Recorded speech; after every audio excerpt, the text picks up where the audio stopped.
Eh bien, bon dimanche à tous. Nous sommes réunis pour l'école du doute. C'est la deuxième de cette année 2021-2022, toujours consacrée à cette histoire de France que nous voulons éclairer par la présence providentielle de Dieu. Dieu qui est le maître du temps et de l'histoire et qui aime nos peuples, tous les peuples d'ailleurs, et toutes les cultures, mais qui aussi a besoin que l'on fasse mémoire de ce qui s'est passé dans notre pays. Alors aujourd'hui, pour nous, c'est la France. Et cette France, elle a été baignée déjà par le sang des martyrs, par je dirais l'ardeur des missionnaires qui, à la suite des apôtres, sont venus évangéliser la Gaule. Et on l'a vu la dernière fois. Et c'est aujourd'hui une date importante aussi que nous allons bien comprendre à travers ce qu'on appelait le baptême de la France par le baptême de Clovis. Donc en 596. Non, 511. Ouais. Non, il est mort en 511, en 507 ou 508. Non, voilà. 496, c'est le baptême de Clovis. Non, c'est plus la voilà, date on verra. En tout cas, je suis obligée de vous le dire. Les historiens la se disputent, mais je me rappellerai toujours de la venue de Jean-Paul II il y a en 1996 à Reims pour justement exhorter la France à être fidèle aux promesses de son baptême. Pour fêter justement un 1500e anniversaire. Mais je laisse maintenant la doctoresse non, c'est pas ça, de nous dire justement les avancées de l'histoire, car vous savez que l'histoire n'est pas une science exacte, c'est une matière que l'on approfondit toujours, et on trouve toujours des documents qui viennent à la fois conforter, corriger, préciser. Alors, Laure, la parole est à la défense. Alors, simplement, je veux dire que je souhaite une bonne fête à tous les Clovis, car vous savez que Clovis a donné le nom de Louis. Alors, on connaît des acteurs comme Clovis Cornillac, mais Louis, c'est le nom, justement, de francisé, on va dire, de Clovis. Voilà, donc je pense que vous vous souvenez que la dernière fois, nous avons vu l'Empire romain jusqu'à sa chute. Merci. Et donc nous en sommes justement aux invasions barbares. Alors, qu'est-ce qu'un barbare, selon vous? Un barbare. Un barbare, ce sont des méchants. Alors oui, en sens, je dirais, face à ceux qui sont civilisés. Les barbares, voilà, étrangers à la civilisation dans laquelle on est. Donc, quelque part, les barbares, il y en a ça dépend du point de vue où on se pose. Mais l'étymologie de barbare, c'était surtout une étymologie, je dirais, physique au départ, puisque les Romains, vous savez, étaient tous rasés de près, enfin, je pense, et que ceux qu'ils combattaient, la plupart, étaient des barbus. Barbares. Barbares, voilà. Ceux qui portaient des longues barbes, etc. Donc, vous voyez que rien de nouveau sous le soleil. Il y a toujours cet antagonisme entre les barbus et ceux qui sont imberbes. Voilà, les barbares. Alors, c'était en fait tout ce qui était hors, effectivement, comme dit très bien Cécile, ceux qui n'étaient pas du lieu où on était. Hein. Si je suis de l'Empire romain, je considère que ceux qui ne sont pas de l'Empire romain sont des barbares. Si je suis de l'Empire perse, je considère que de l'autre côté, c'est que des barbares. Voilà, chacun peut être le barbare de l'autre. Voilà. Donc en fait, ils sont opposés à la façon de vivre grecque ou romaine, en gros. Hein. C'est pour ça qu'on les appelle les barbares. Alors il y a beaucoup de noms de peuples barbares. Il y a les Visigoths, les Ostrogoths, les Vandales, les Angles, les Saxons, les Francs, les Suèves, les Burgondes, les Jutes, les Huns, les Alains, et voilà. Donc il y en a une partie, Michael, qui vient de...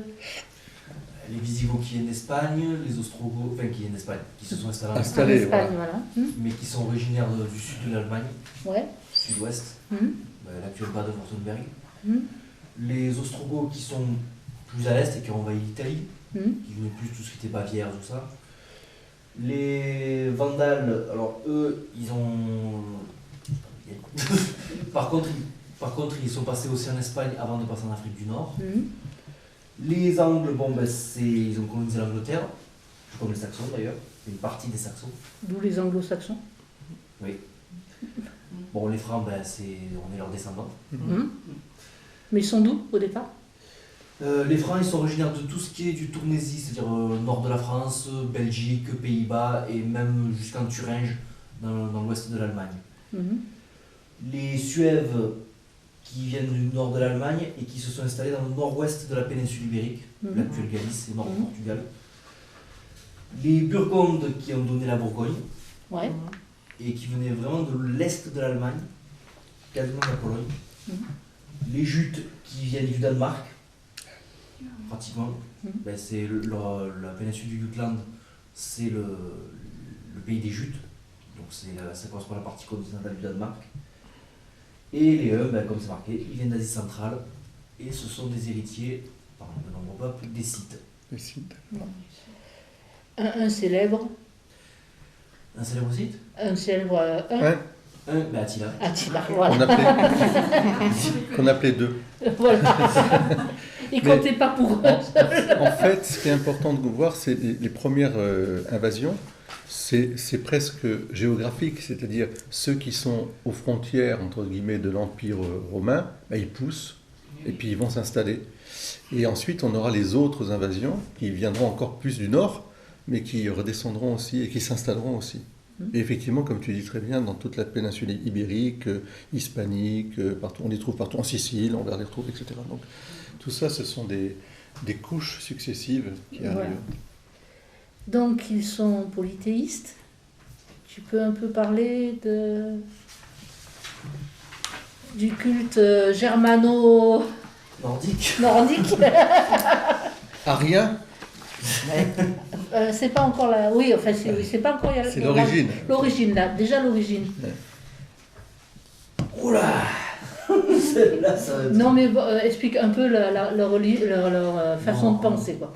Non, en gros, ils considèrent que, alors vous connaissez tous les débats entre terre plate et terre ronde, eux c'est ni l'un ni l'autre, c'est un arbre monde.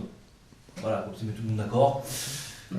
Donc c'est Yggdrasil, qui est un arbre monde sur lequel reposent 9 mondes. Donc je ne vais pas tous les citer, mais en gros il faut savoir que la terre des dieux, il y a 2 terres des dieux, mais la principale c'est Asgard, et notre monde à nous, les êtres humains, c'est Midgard.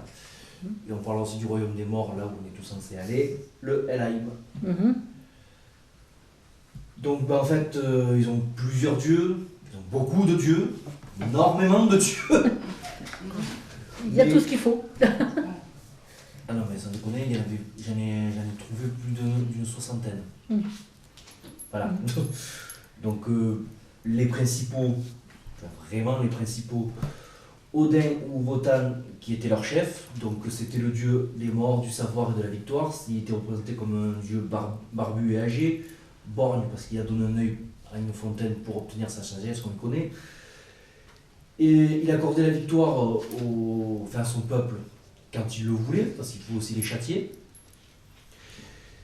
Et donc c'est un dieu courageux, mais qui pouvait être créé pour sa fourberie et sa sévérité. Il faut savoir que dans le culte germano-nordique, les dieux n'étaient pas forcément vénérés quand il manquait à leur devoir de protéger une tribu ou un clan.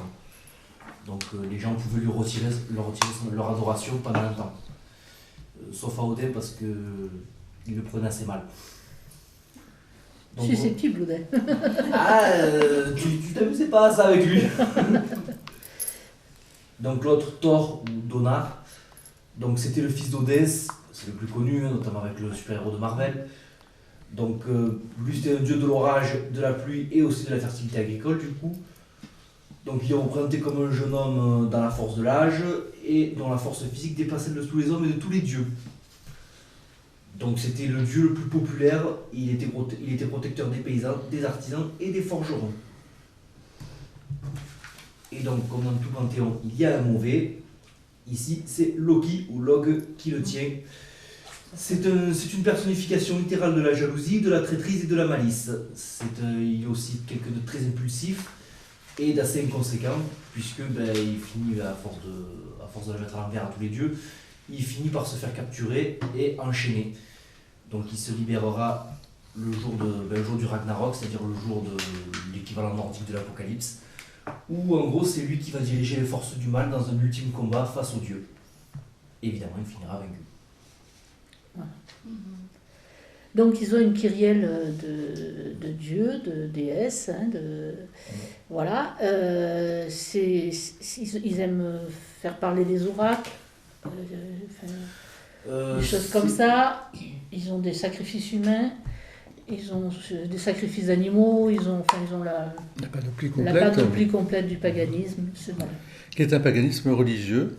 Et encore une fois, ce qui est intéressant quand on entend cette succession, c'est qu'on peut faire le parallèle avec la Grèce et bien sûr la romanité. Ils avaient leur panthéon et tous les dieux, finalement, ont des noms différents, mais ont pratiquement les mêmes fonctions. Alors peut-être avec des choses un petit peu particulières. Dans ce que j'ai pu retrouver, c'est qu'en fait, des fois, très clairement, ils se marchent un peu les uns sur les autres, parce qu'il y a plusieurs dieux qui ont la même fonction, ou un dieu qui a plusieurs fonctions. C'est pas comme chez les Romains ou les Romains ou chez les Grecs où vraiment chaque dieu a ses fonctions. C'est ça. À part Odin, Thor et Freya, déesse de l'amour entre autres, et de la fécondité, la plupart des fois ont tendance à se marcher dessus. C'est-à-dire qu'on a plusieurs dieux de la sagesse, plusieurs dieux du feu domestique, vraiment et inversement on a un dieu qui peut faire plusieurs trucs, c'est pas très clair. Voilà. En fait, de notre point de vue à nous, c'est pas très clair. Donc voilà, c'est la rencontre effectivement d'un monde qui s'est christianisé avec des barbares qui sont encore polythéistes. Et il se trouve que ils rencontrent,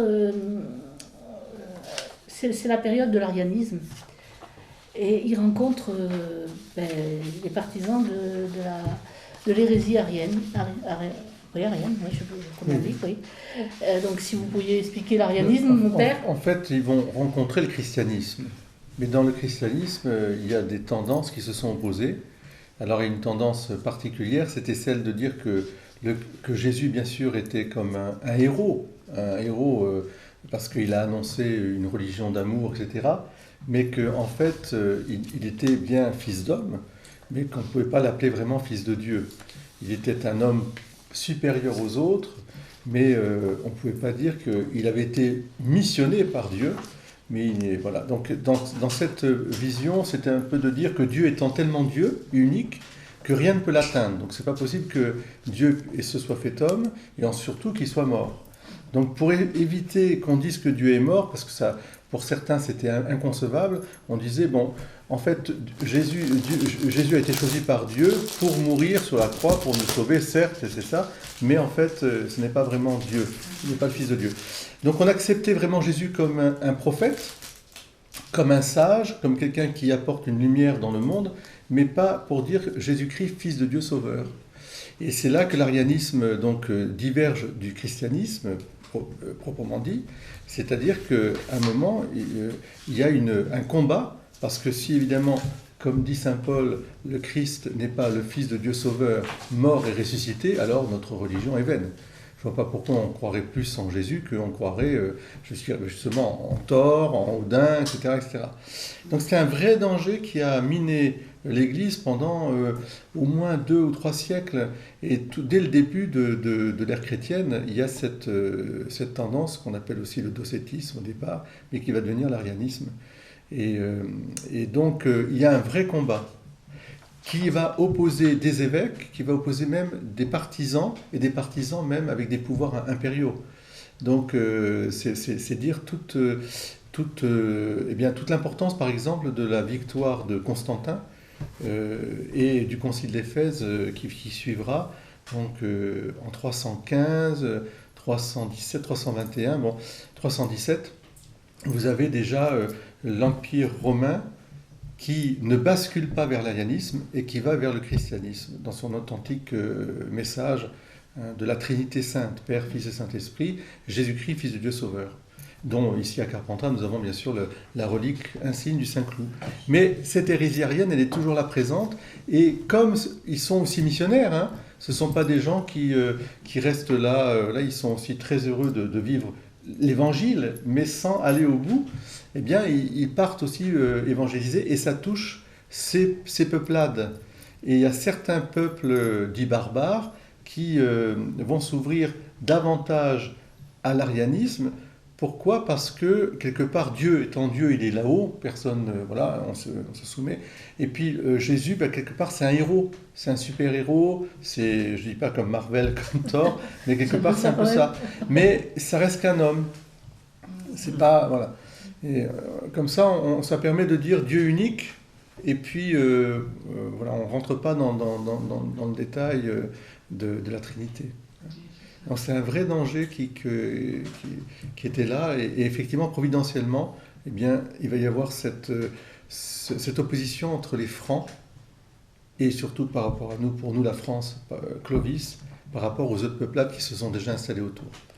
Voilà, parce que les Visigoths, les Burgondes, les Ostrogoths, ils sont teintés d'arianisme. Ils sont ariens, ils sont tous. Les Visigoths sont complètement ariens. Oui, ils sont complètement ariens. Donc ils font pas de cadeaux.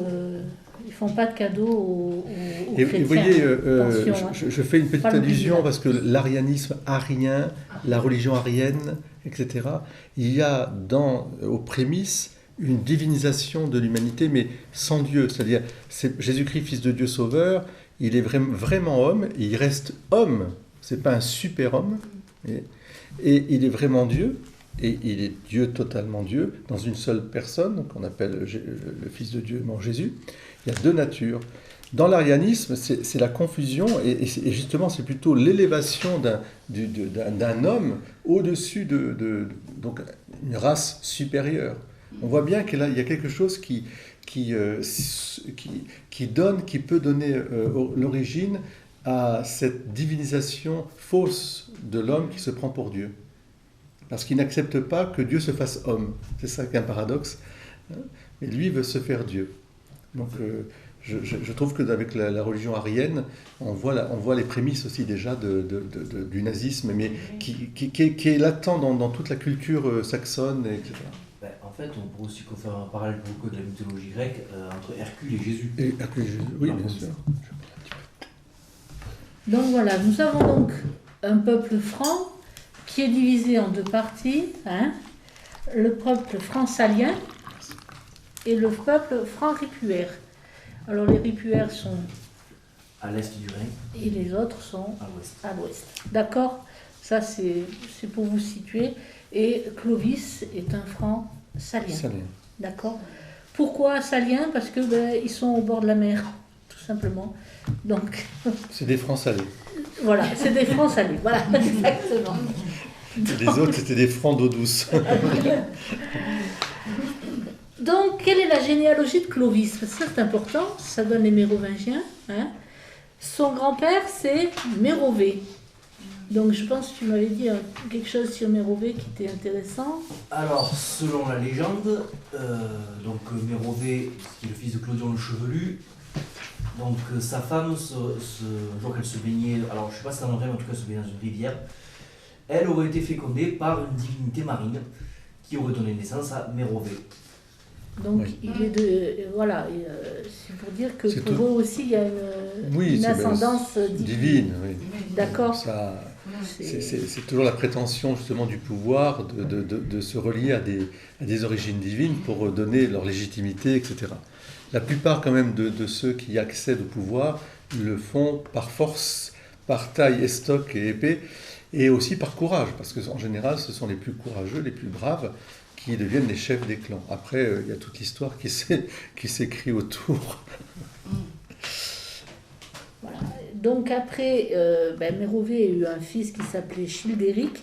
Enfin, vous m'excusez pour les prononciations absolument magnifiques. C'est tout à fait ça. Vous allez voir, ça va se corser. Et donc, il a épousé une reine qui s'appelle Basine. Et il a eu plusieurs enfants, et c'est là que ça se corse. Il a eu des filles qui sont Aldofled, Lantéquilde, Albocled, et puis ils ont eu bien sûr Clodovig ou Clovis, leur fils. D'accord?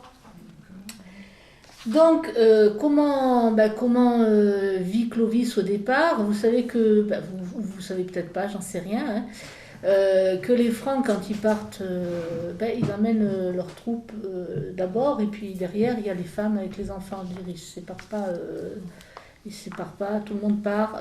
Ce sont des nomades, hein, donc ils vivent dans des huttes, hein, dans des maisons en bois, hein, avec toit de chaume. Hein. C'est prêt à partir, enfin... Vous voyez ce que je veux dire, hein, c'est pas du dur, c'est pas des constructions durables. C'est pas des constructions durables, donc ils sont pas tenus par un lieu, quoi. C'est pas leur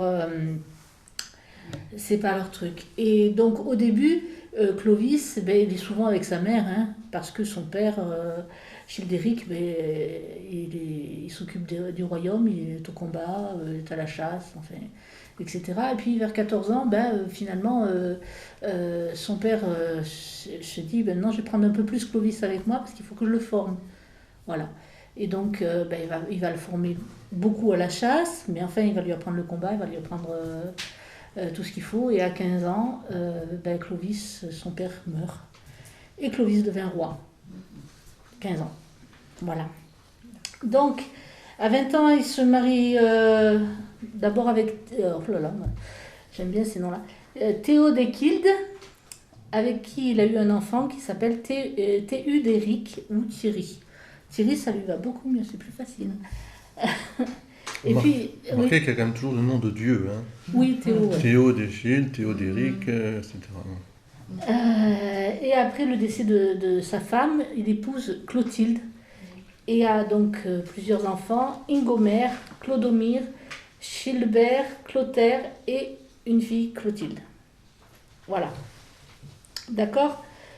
Donc, Clovis a été élevé dans le paganisme dont on a parlé tout à l'heure. Hein.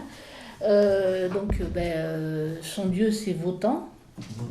Wotan. Et oui, mais je savais, ça c'était... je le sentais bien.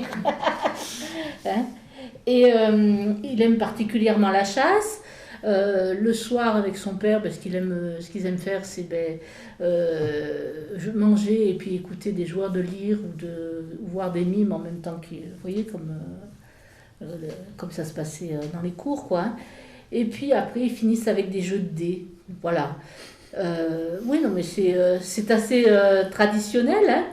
Alors bon, ils se battent souvent aux côtés des Romains, surtout contre les Alains et les Saxons, parce que les Romains représentent une sécurité pour eux.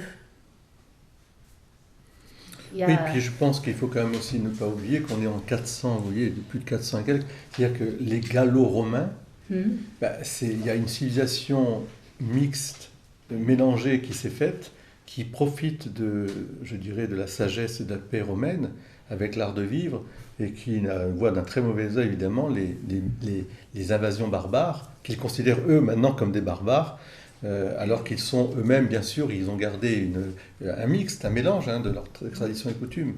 Donc c'est quand même aussi c'est important parce que et puis il ne faut pas oublier que la France, pour ça, le royaume des Francs reste un pays tout à fait unique. Parce que très vite, il y a quand même un précaré.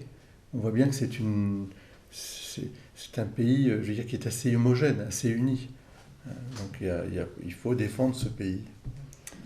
Voilà, donc qu'est-ce qu'un roi franc ? Il a à la fois l'autorité militaire et l'autorité civile. Hein, il possède les deux.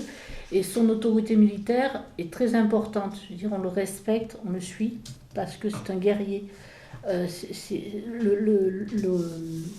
roi franc est d'abord un guerrier.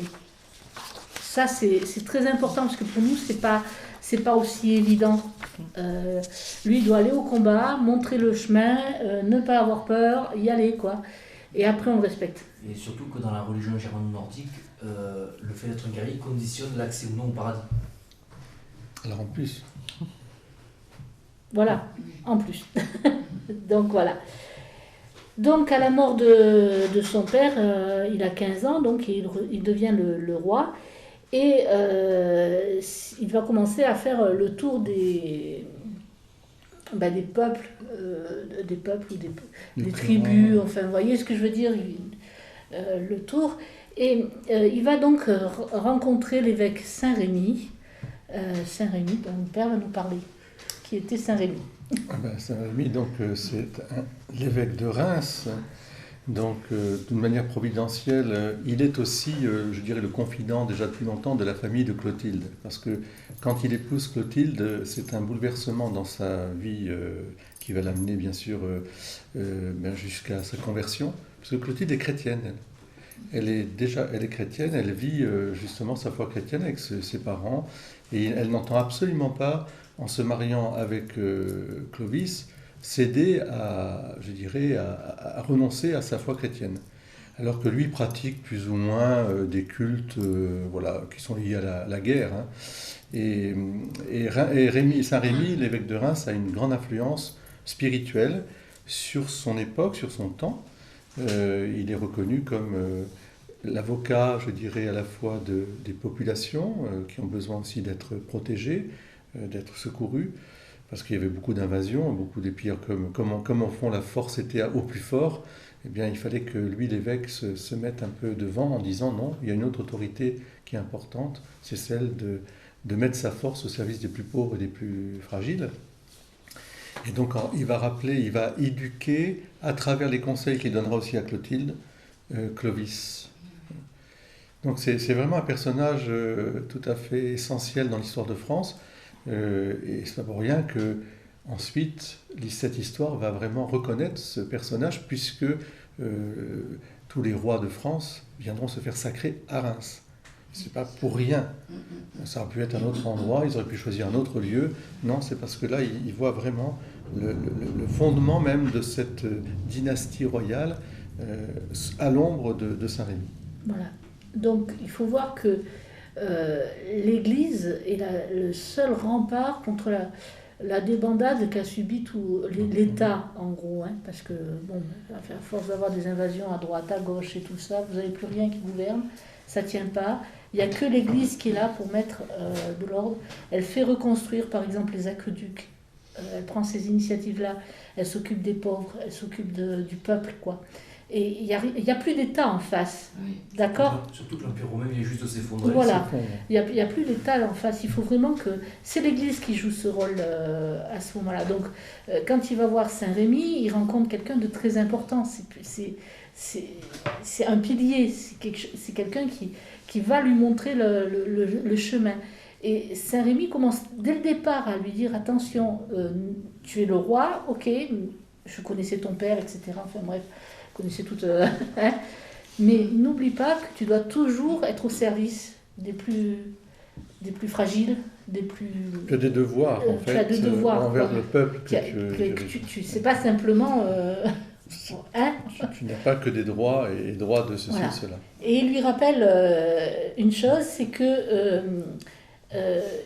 la justice d'un roi, c'est ne pas faire de passe-droit, ni accepter de pot de vin. Il faut être... Vous voyez, c'est déjà à l'époque, rien ne change. Voilà.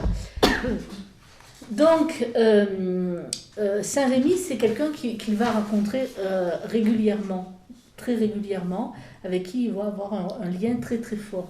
Hein. C'est normal. Donc, il se trouve que Saint-Rémy a un frère qui s'appelle Principus. Enfin, ça a été une grande histoire entre nous. Ah oui. Parce que Michael et moi, je disais, je ne sais plus son nom. J'arrive plus. Je me mélangeais avec tous les noms. C'était magnifique. Il y en a un que j'attends. Eh bien, il arrive là.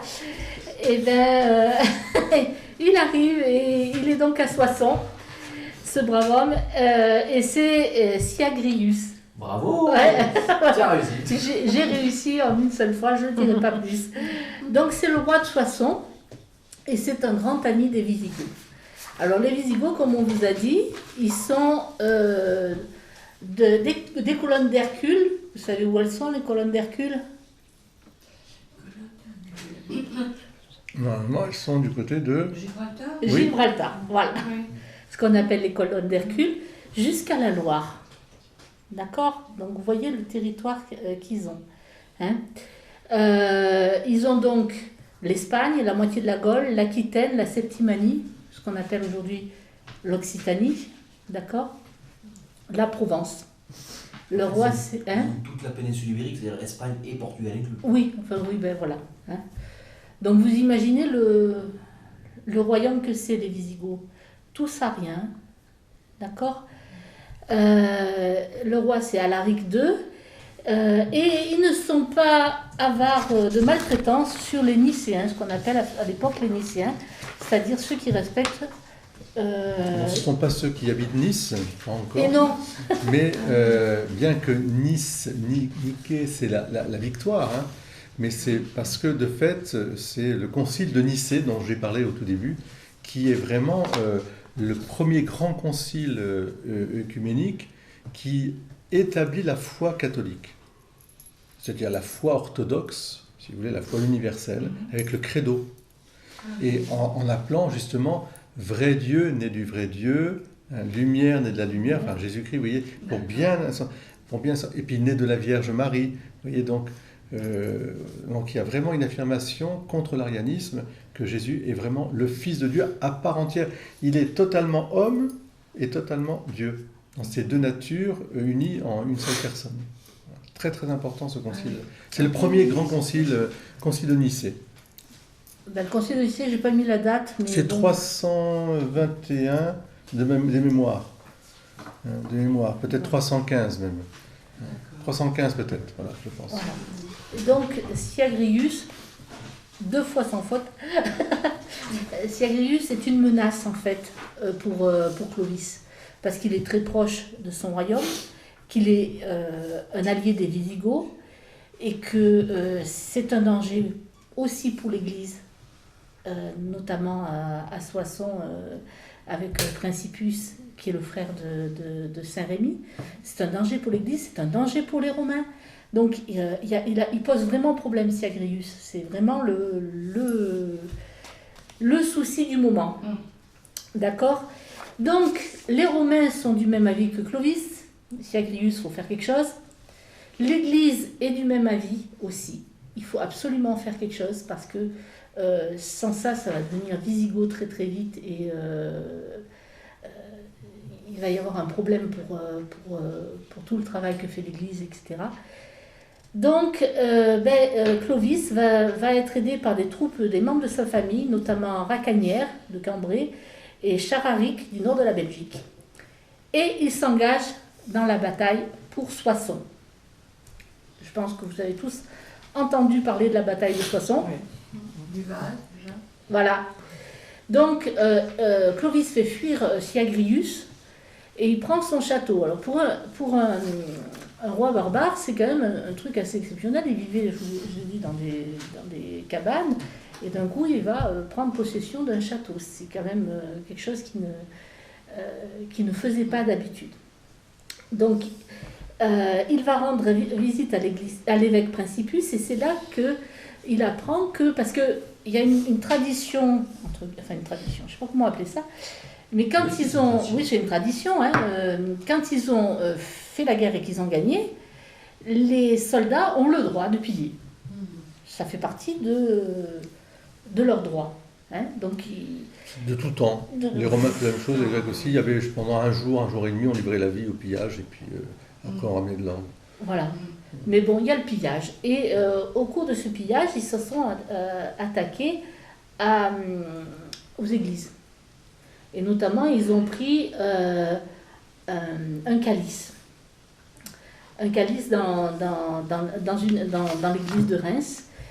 Et Principus et Saint-Rémy demandent la restitution de ce calice. Ils ne demandent rien d'autre, mais la restitution de ce calice, c'est un vase sacré. Hein.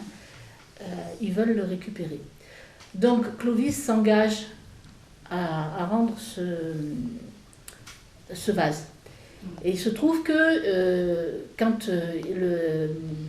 un lieu a été pillé, quand ils se retrouvent tous ensemble, ils mettent tout le butin ensemble. Il y a un cinquième qui va normalement au chef de guerre, c'est-à-dire au roi, et le reste c'est partagé entre eux. Et Clovis demande donc que dans sa part, il y ait le vase en question. Et là, il y a un soldat qui dit « Non mais attends, ça marche pas comme ça chez nous. Hein, nous, c'est les dieux qui décident la part qui te va et celle qui vient à nous. Alors le calice, hein, non. » Et là, il prend sa hache et il file un coup de hache dans le calice. Sur le calice de... Ouais. Donc, Clovis va échanger sa part contre le calice, hein, et il va faire réparer le calice. Il ne va rien dire aux soldats parce qu'il faut qu'un roi franc se maîtrise tout le temps. Mais il faut aussi qu'il ait le droit de vie et de mort sur ses soldats s'ils désobéissent. D'accord? Donc, il va rendre le calice réparé, entre guillemets, à l'église. Et un an plus tard, alors qu'il va passer ses troupes en revue pour la bataille de Senlis et de Beauvais, le 1er mars 487, il se retrouve face aux soldats qu'il a défiés. Là, il le reconnaît tout de suite, hein, il n'y a pas de problème, il l'avait dans les yeux et tout. Et il se rappelle donc que ses prérogatives sont le droit de vie et de mort sur quelqu'un. Et il tue le soldat en question en lui rappelant ce qu'il a fait au vase de Soissons. Et c'est ainsi qu'il tue dans l'œuf toute idée de rébellion qu'il pourrait avoir contre lui dans ses troupes. Il faut voir qu'il est très jeune. D'accord? Et le respect, ça ne se gagne pas comme ça quand on est jeune. Donc il faut à la fois qu'il soit bon au combat, qu'il soit juste et qu'il soit intransigeant quand on lui désobéit. De toute façon, on est à une époque, c'est comme ça. Je veux dire, si quelqu'un défie l'autorité, ça se termine mal de tout temps. De toute façon, aujourd'hui, c'est plus soft, mais enfin, on fait la même chose aussi. C'est le rappel à la loi. Alors, souviens-toi du vase de Soissons. Vous vous rappelez, quand on était enfant, on nous le racontait, on avait ces petits livres d'histoire, et c'était impressionnant de voir les petites images dans notre petit livre d'histoire. Apparemment, je pense qu'il jette ses armes par terre, il lui demande de ramasser. Et en se ramassant, il lui coupe la tête en disant « Souviens-toi du vase de Soissons ». Et donc, je crois que son bouclier, bon, bref. Et c'est important parce que son autorité, effectivement, alors ce sont des mœurs qui sont violentes, mais encore une fois, ne nous précipitons pas pour juger parce que souvent, dans notre époque, il y aurait beaucoup de choses à dire sur l'hypocrisie et qu'on élimine bien souvent aussi des gens, mais d'une manière... sociale aujourd'hui. Voilà, il y a la mort sociale, puis il y a la mort même physique, hein, parce que de toute façon, les drones ou des bombes qu'on envoie, ou des mercenaires qu'on envoie, voilà, tu sais, ça existe toujours. Hein. Il ne faut pas rêver. Mais en tout cas, voilà, c'est une façon pour lui de dire, je suis le chef, le roi. Voilà, il faut respecter et en même temps, quelque part, le respect de l'Église aussi, hein, qui était là. Ce qui est impressionnant chez Clovis, c'est quand même, d'une certaine manière, sa docilité à lui qui était un tempérament quand même très, très vif, même s'il se maîtrisait.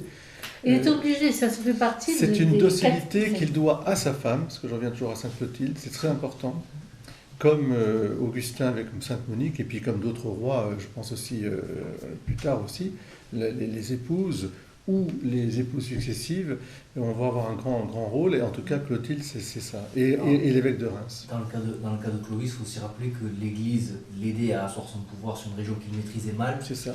Donc il n'avait pas trop intérêt à se la mettre à dos. Oui. Ah non, ça il avait fait une promesse à Saint-Rémy, il s'était engagé à rendre ce vase. Et ça, tu n'as pas tort, de toute façon, il est certain que l'Église aussi voyait en Clovis quelqu'un qui pouvait aussi permettre je dirais que l'Église s'installe vraiment, voilà, qu'il n'y ait plus ces tensions l'un de l'autre. Ils avaient besoin les deux l'un de l'autre. Et c'est ce qui va se passer pendant des siècles et des siècles entre ce qu'on appelait l'alliance entre le pouvoir, enfin l'épée et le goupillon, si je puis dire. Oui. Donc ça va donner toute la geste des Francs, la geste en matière de France. Voilà, c'est ça, jusqu'à la Révolution française. Mais la famille de Clotilde était chrétienne depuis longtemps. Oui, elle avait été évangélisée, elle était devenue chrétienne. Non, elle était elle-même issue on va dire, de tribus gallo-romaines, on va dire. Ah oui, la romanité est venue à elle, mais elle rencontre la foi très jeune, elle se fait baptiser, elle est heureuse. Elle est heureuse parce qu'il faut dire aussi que dans la loi chrétienne, la moralité protège justement. Protège l'honneur, la vertu, il y a les femmes, enfin, il y a pas... alors que dans les autres codes de loi que ce soit pour les enfants comme pour les femmes, le code civil, qui n'était pas des codes, qui étaient plutôt des coutumes, soit même romains, soit même encore pire, soit aussi dit barbares, étaient très cruels. Enfin, il y avait un droit de vie et de mort, et puis c'était comme ça. On n'est pas de... La morale chrétienne bouleverse, parce qu'elle met en place la dignité de la personne humaine. Des trucs, peut-être, ça. Constantin, c'est un roi aussi. C'est l'empereur de Romain. C'est avant. C'est bien avant. C'est vraiment un empereur romain qui va s'ouvrir au christianisme. Et ensuite, il y a la chute de l'Empire romain. Donc en 400... l'Empire romain, par vague successive finalement des invasions barbares et aussi par la décomposition sociétale. C'est parce qu'en fait l'immoralité, je dirais les plaisirs, etc. font que tout ce pouvoir romain finit par s'en remettre totalement pour leur sauvegarde à ces tribus-là, des mercenaires en fait, qui à un moment disent on a assez de vous protéger, c'est nous maintenant qui prenons le pouvoir. En gros, c'est toujours le même problème, c'est qu'une fois que les nobles et les dirigeants cessent d'aller au combat, ils dégénèrent. Voilà, il y a une dégénérescence, effectivement, quelque part, qui fait qu'ils se laissent... Et donc après, on est après. Il n'y a plus d'empire romain, il y a des royautés, des espèces de royaumes, avec des chefs de clans, chefs de tribus, et tout ça s'installe, et Clovis va être celui qui va faire d'une certaine manière unité pour devenir le royaume des Francs, qui ne sera pas la France comme on connaît, mais qui est une grande partie de la France, et qui va s'étendre par alliances successives, par mariage, par toutes les Mérovingiens, les Carolingiens, et ensuite ça donnera naissance aux Capétiens. Donc on a parlé de son premier mariage à 20 ans avec Théodéchilde. C'était une princesse rhénane avec qui il a eu son premier fils, Théudéric. Elle meurt quand Théudéric a 7 ans, et leur fils accompagne désormais Clovis de partout. D'accord ? Puis afin de souder une alliance avec les Burgondes, vous savez, les Burgondes, c'est la Savoie, on lui présente Clotilde, la nièce du roi Burgonde. D'accord ? Alors, Clotilde a une histoire assez particulière. C'est que le roi Burgonde avait des frères et sœurs qu'il a préféré, disons, oxyre, on va dire ça comme ça, pour pas qu'il y ait de problème de partage des royaumes, parce que c'est quand même bête. En fait, chez les Germains nordiques, il y avait un truc, c'est que le royaume était une propriété privée, en fait. Donc, en fait, à la mort du roi, il n'y avait pas le fils aîné qui succédait. C'était vraiment, il y avait 5 fils, on partageait le royaume en 5. Ah, d'accord. Voilà. Donc à chaque fois, ils se faisaient la guerre pour récupérer l'intégralité du gâteau. C'est une des raisons pour lesquelles, justement, contrairement à ça, dès que on va dire que la France va se constituer, il y a en particulier les Capétiens, mais je pense que ça vient d'avant, justement certainement lié à ça, le droit de succession au fils unique qui prend le royaume. On ne le partage pas. Ça a duré, cette histoire a quand même duré même après la christianisation, puisque tous les Mérovingiens ont fait ça. Mais c'est les Capétiens. Les premiers Carolingiens ont continué. C'est ça, c'est les Capétiens qui vont arrêter ça, parce que c'était des guerres, forcément. Oui, forcément. Le roi est mort, vive le roi, puis terminé. Tandis qu'avant, c'était la guerre pour conquérir ou conserver son petit lopin, entre guillemets, pour que les autres ne viennent pas le prendre. Et c'est pour ça d'ailleurs qu'il tuait dans l'œuf, souvent, le frère, les sœurs. Enfin, vous avez toute l'histoire ensuite des Mérovingiens avec Brunehaut, enfin, toutes ces histoires affreuses, où même une mère va jusqu'à tuer ses propres enfants. Donc, je veux dire, c'était soft. Donc Clotilde est nicéenne. Elle ne demande qu'une seule chose à Clovis, à respecter dans leur mariage, puisque lui, il n'est pas du tout, il est païen, c'est qu'elle veut que leurs enfants soient baptisés dans la foi. Ça, c'est important pour elle. C'est sa seule exigence, mais ça, elle l'exige. Et donc, lui, il l'accepte et il l'épouse en 493. Il restera en filigrane toujours le problème de la vengeance de la mort de la mère de Clotilde qui a été assassinée par son frère. Donc. D'accord ? Parce que ça, c'est une question d'honneur après. C'est plus. Donc il va y avoir tout ça, toujours avec les Burgondes, il va y avoir toujours ce problème en filigrane. Donc même s'ils sont de religions opposées, ils vont faire un couple très solide. Et ils vont avoir un premier enfant, alors Ingomir ou Ingomir, je sais pas. Voilà. Leur premier fils, qui va être baptisé et qui va mourir quelques heures après le baptême. Donc ça, pour Clovis, c'est quand même une épreuve, parce que ça, c'est quelque chose qu'il ne comprend pas. J'ai dit, mais si son Dieu est là, pourquoi mon fils est mort? Enfin, c'est toute la question du mal. Hein, voilà. Et il n'y a pas de réponse autre que... Clodomir naît, il se l'est baptisé, et juste après le baptême, il tombe lui aussi malade. Donc là, ça fait beaucoup pour Clovis, mais heureusement, il survit. Donc, il commence à voir qu'il y a peut-être quelque chose de mieux. Après, bon, en 497, il a Childebert, il a Clotaire en 498 et Clotilde en 500. Au niveau du royaume, lui, après Soissons, qu'il a pris comme il faut, Clovis combat les petits francs, les petits rois francs, je veux dire, qui représentent une menace. Parce que, vous savez, voilà, hein, comme il expliquait, il y en a des petits francs, voilà, vous en avez un peu partout, ils représentent tous une menace, et il faut faire une unité, d'accord? Voilà, donc c'est comme ça qu'il avance vers la Seine, la Marne, l'Oise, l'Aisne, et là il rencontre un peuple affamé, complètement affamé, parce qu'il n'y a plus d'État, hein, et plus aucune autorité, et là encore, ce sont les évêques qui se chargent de pourvoir au manque, et qui sont les défenseurs des pauvres. Et c'est ainsi qu'on voit que l'évêque Lupus, Saint-Loup, qui a arrêté Attila à Troyes, que l'évêque Ananius Saint-Aignan, qui a transformé des grains de sable de la Loire en essaims de guêpes pour repousser Attila à Orléans. Tous ces évêques et ces prêtres, ils accueillent les éclopés, ils pansent les plaies, ils tiennent en respect les puissants, ils ont leur tribunal, ils remplissent en fait toutes les missions de service public qui ne sont plus remplies. Les gens ont très très peur des Visigoths, attention, hein, c'est vraiment la peur viscérale là. Et Clovis est donc accueilli en libérateur. Il va jusqu'aux frontières de la Bretagne, quoi, hein, d'accord ?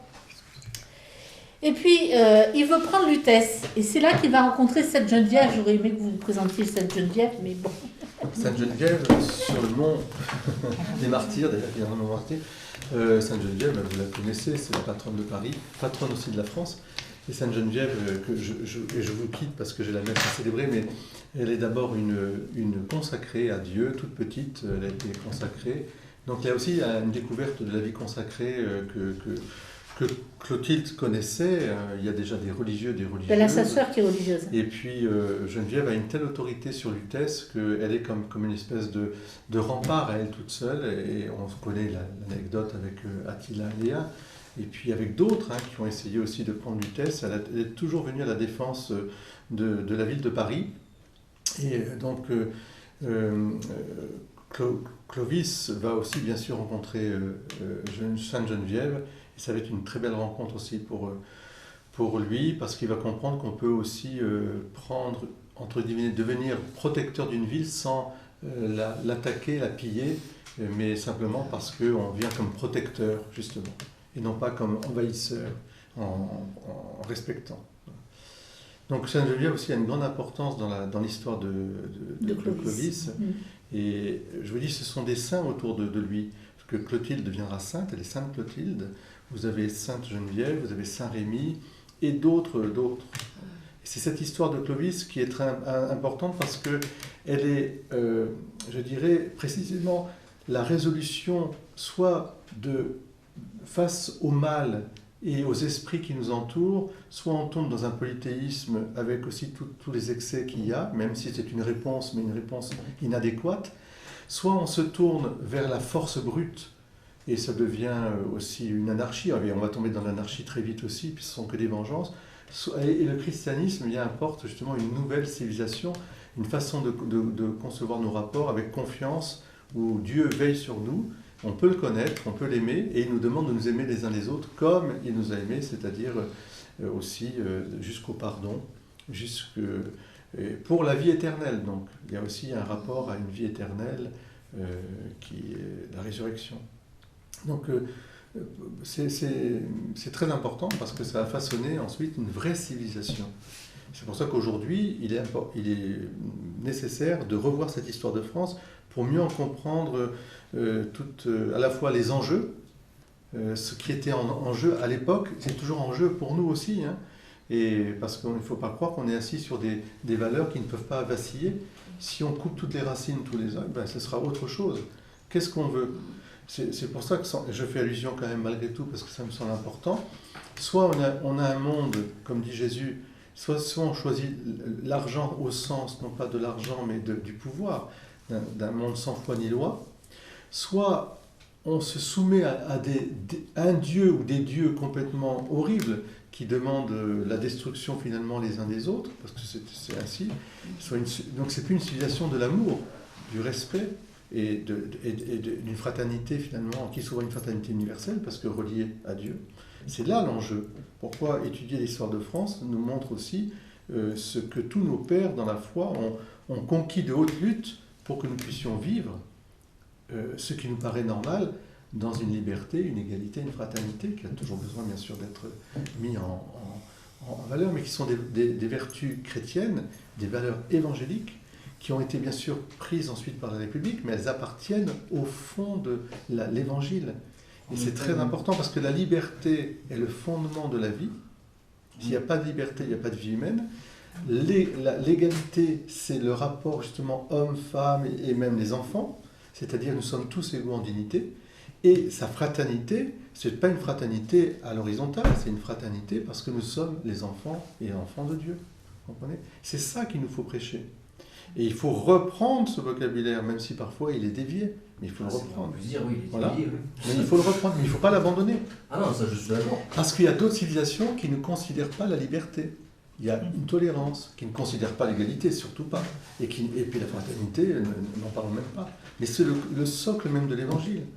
Si le Christ est mort sur la croix, et qui a pardonné à tous ceux qu'il avait crucifiés, et aux pécheurs que nous sommes, eh bien c'est pour nous dire, il n'y a pas de plus grand amour que de donner sa vie pour ceux qu'on aime. Il y a un double commandement, tu aimeras Dieu de tout ton cœur, toute ton âme, toutes tes forces, et le prochain comme toi-même. Et c'est cet amour qui fonde notre civilisation. C'est pour ça que j'ai un grand respect pour Clovis, et que même si je porte son nom, puisque je m'appelle Louis aussi, il ne faut pas oublier, mais pour moi, c'est avec Sainte Clotilde, avec Saint Rémis, et Sainte Geneviève, et tous les autres saints, comme Saint Loup, Saint Germain d'Auxerre, ils ont été d'un courage extraordinaire. C'était ou la barbarie, ou l'arianisme, et ça a été le christianisme. Donc ça vaut la peine de donner sa vie aujourd'hui pour redire ces valeurs, et de ne pas laisser... Les caricatures sont pires que l'absence. Donc il ne faut surtout pas laisser les caricatures prendre le dessus.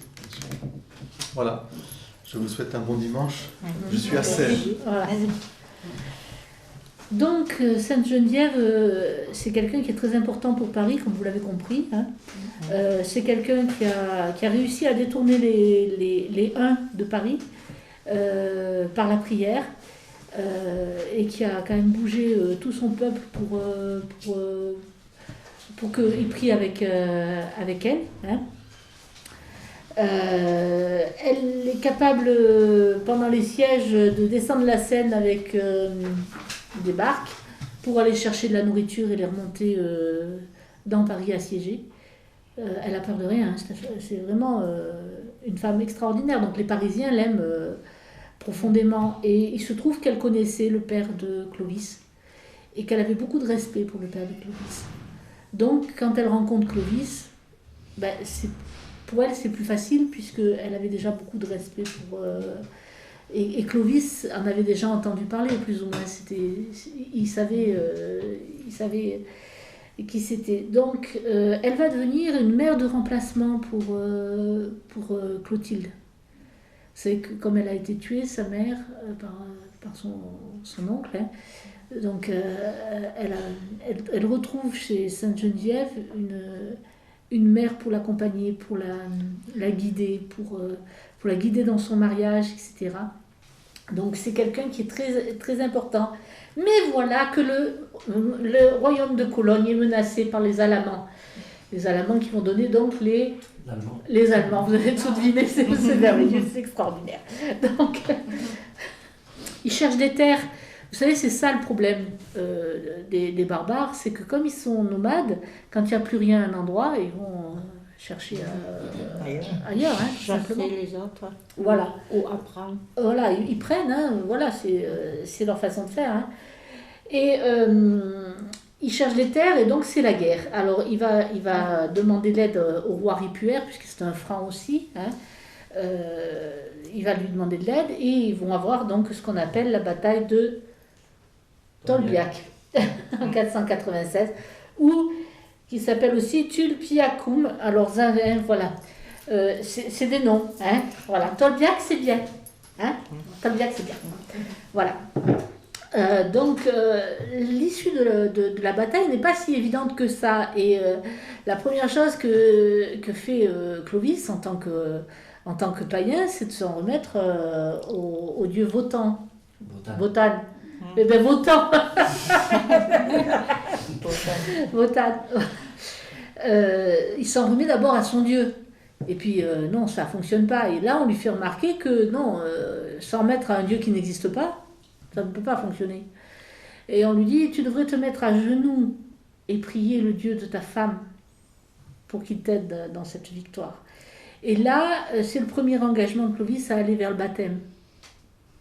Il va se mettre à genoux, il va prier et il va avoir la victoire. D'accord ? Il rencontre ensuite l'ermite Vedaste. Alors, voilà, hein, ça s'écrit de plusieurs façons, ça aussi, donc... je l'ai mis de façon à ce que je puisse le relire,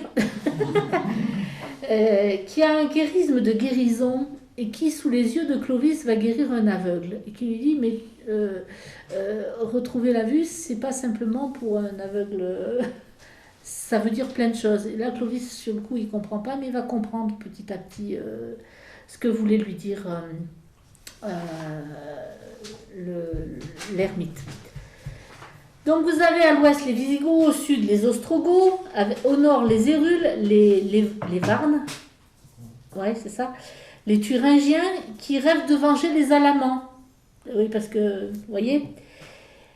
Et vous avez Sainte Geneviève qui est mourante et qui demande à Clovis de libérer Tours.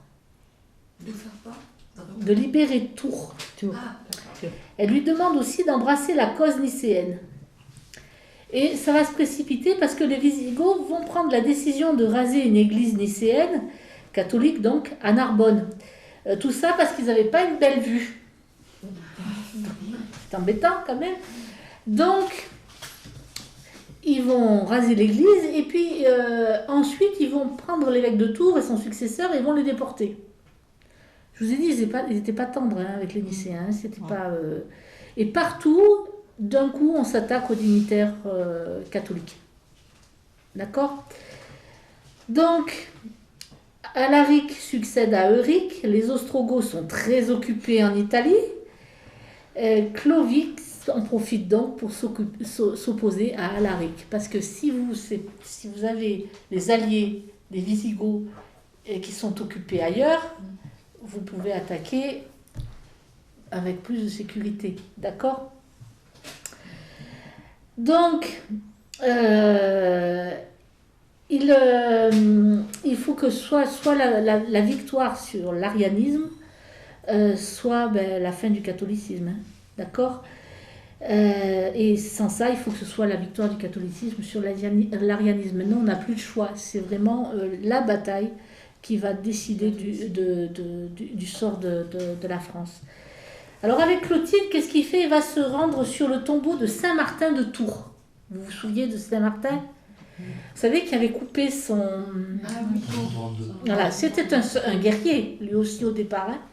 Donc, pour Clovis, c'est très important d'aller sur la tombe d'un guerrier, quelqu'un qui peut le comprendre, qui sait ce que c'est qu'une guerre, qui sait ce que c'est que devoir se battre jusqu'au bout pour défendre une cause. Vous voyez ? Donc il va sur le tombeau de Saint-Martin de Tours, et là, il va comprendre d'un coup l'intercession des saints. Il va comprendre comment un saint intercède par la prière. Donc, il comprend le fait que Wotan, t'as vu, je l'ai dit tout, ne lui sera d'aucun secours. Et il a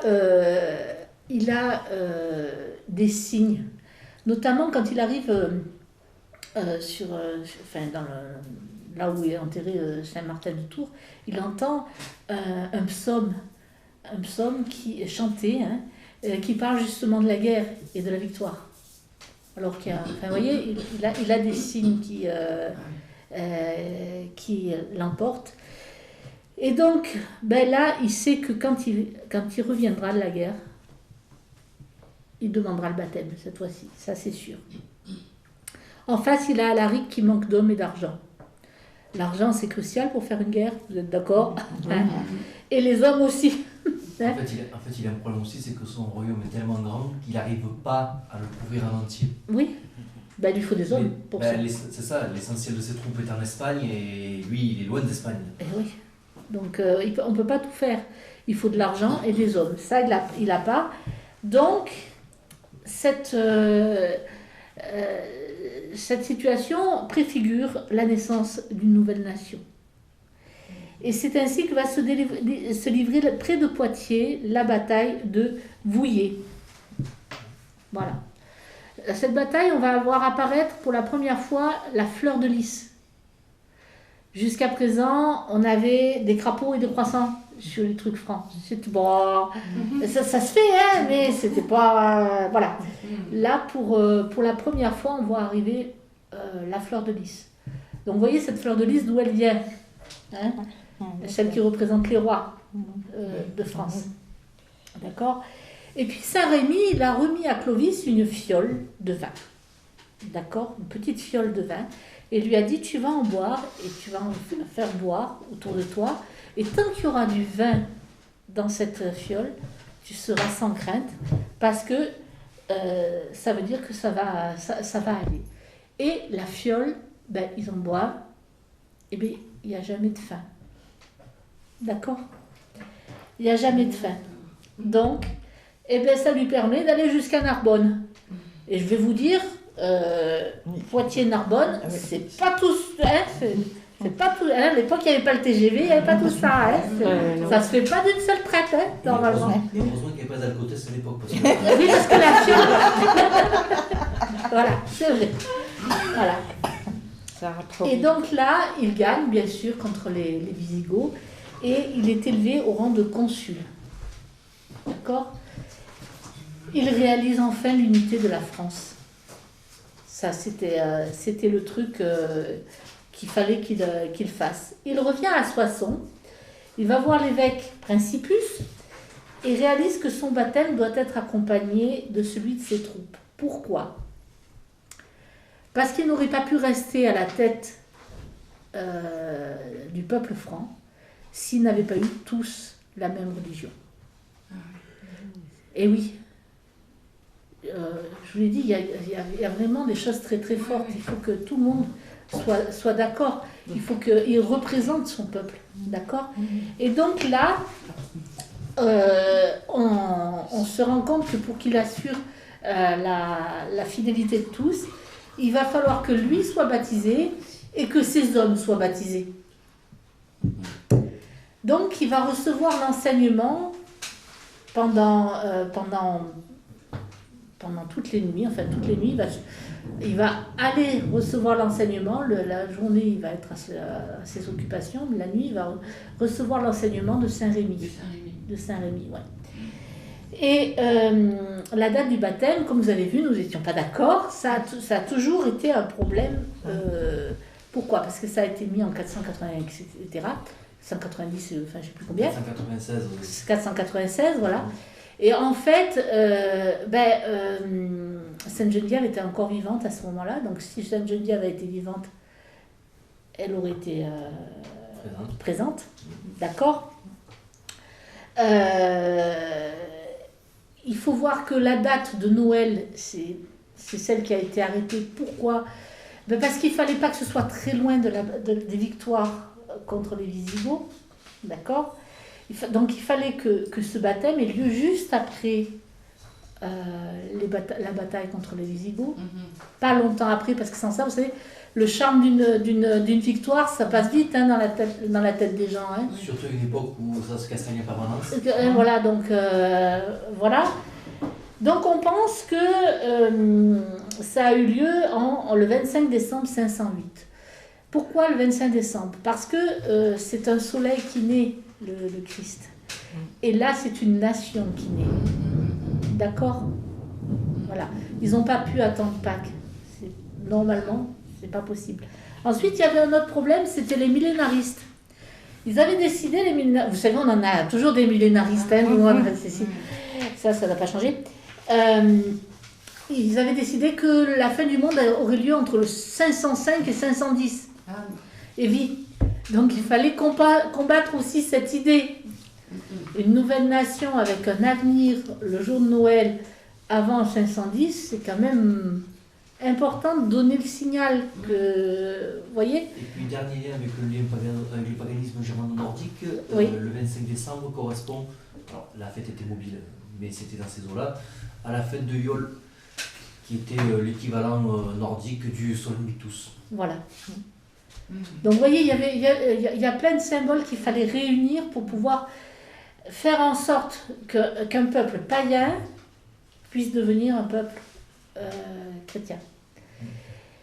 Et donc, le jour de Noël, pour une royauté nouvelle, c'est une bonne chose. Et le jour du baptême, il y a toute la prélature des Gaules. Alors pourquoi je vous dis que c'est important ça? Parce que s'il n'y avait pas eu la victoire contre les Visigoths, vous n'auriez pas eu la prélature des Gaules. C'était pas possible. D'accord? Et vous avez là 3000 soldats. D'accord? 3000 soldats qui sont là pour recevoir le baptême. Donc, Clovis dépose ses amulettes franques. C'est terminé. Il fait sa profession de foi. Hein, en rejetant Satan, en renonçant Satan et en disant je crois. Hein. Et puis, c'est un baptême comme toi, par immersion. Hein. Un baptême par immersion, donc il est plongé. Ces 3000 hommes, eux, ne vont pas être plongés, pour la bonne raison, c'est que 3000... Enfin bref. Donc eux, ils vont être aspergés pour le baptême. Hein, mais lui, il va être plongé complètement. Et il y a une colombe qui vient apporter le Saint-Crème.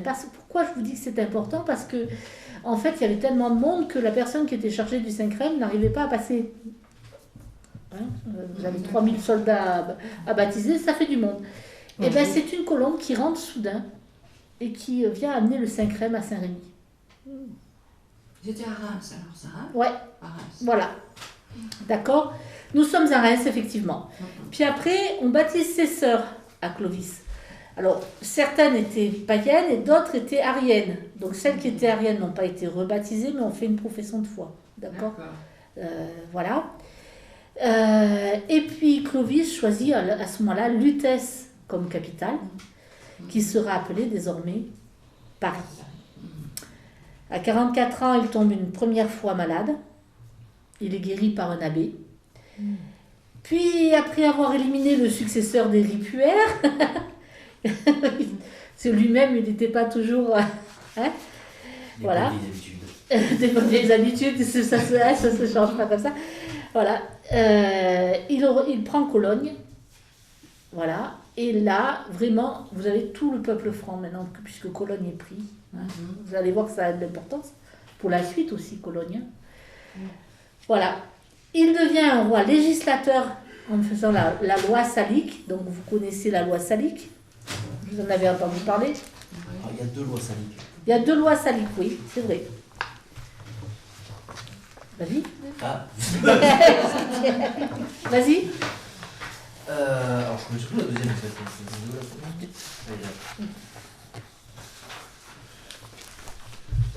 En fait, c'était la première loi salique. Elle mettait fin au principe de vengeance permanente. T'as tué mon frère, ton frère, tu tues mon frère. Bref, elle a fait c'est un génocide. Oui, alors ça j'ai oublié de vous le dire, mais quand on est à la bataille de Tolbiac, il gracie justement certains de ses opposants, ce qui fait passer de la loi de vengeance à la loi du pardon. Voilà. Vas-y, continue. Donc en fait, c'était aussi de mettre fin à la vengeance en imposant à la place le versement d'une somme d'argent qui fait office de compensation. Donc ça, c'était selon ce qui avait été commis, un meurtre, un vol, selon la gravité du geste. Et la deuxième loi salique, c'est celle qui exclura bien plus tard, les femmes du trône. Du trône, voilà. Et qui fait qu'elles ne peuvent pas transmettre leurs droits au trône. En gros, ça peut se transmettre que de père en fils. Ce qui déclenchera la guerre de 100 ans. C'est ça. Voilà. D'accord ? Donc là, je vous avais mis quelques trucs. Toucher la main d'une femme, amende de 15 sous. Toucher une femme de la main au coude, amende de 30 sous. Toucher une femme du coude à l'épaule, amende de 35 sous. Hein, voilà, enfin, meurtre d'un franc ou d'un romain, amende allant de 100 à 600 sous. Je ne précise pas les autres, parce que tout est prévu. Hein, voilà. Voilà, donc vous vous retrouvez donc avec la loi salique qui est importante, puisqu'elle a géré les choses pendant très longtemps. Et puis, il permet à beaucoup de retrouver la liberté. Il s'occupe des indigents. Il a vraiment changé, Clovis. Vous voyez ce que je veux dire ? Son baptême l'a transformé complètement. Les édifices ariens retournent au catholicisme. Ça, c'est important aussi. Il est devenu le protecteur de la chrétienté, le roi catholique et le fils de l'Église universelle. Et à sa mort, Théodéric aura Cologne et Reims, Clodomir Orléans, Childebert Paris et Clotaire Soissons. Voilà. Voilà, j'espère que c'est bon. Non, mais c'est intéressant.